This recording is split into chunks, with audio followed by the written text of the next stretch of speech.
بچه‌ها چطورید؟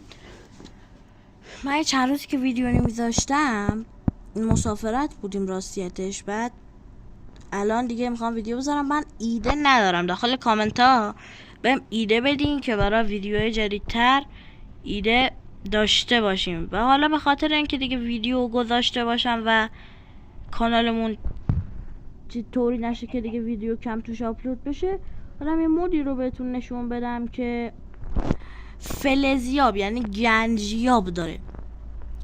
بریم سراغ ویدیو.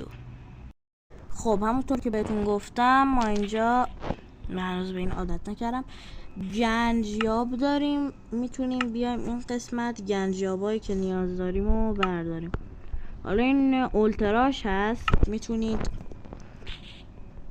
کار دیگه هم بکنید که اینجا میگه، اینجا نوشته فوند آیرون اور 44 بلاک پایین تر، یعنی مثلا تو میتونی آیرون اور ببینی. حالا من برم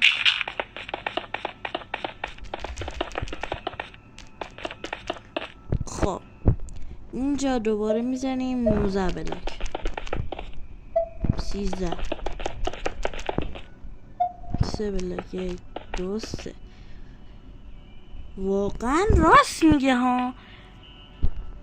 این مادشو اگر خواستی داخل کامنت ها بگید تا داخل کانال روبیکام بذارم.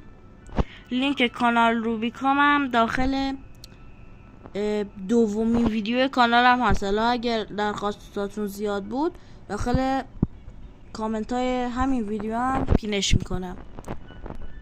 خب بهتون گفتم دیگه به من ایده بدید. من ایده ندارم برای ویدیوها کم شدن. لایک و ساب یادتون نره. خداحافظ.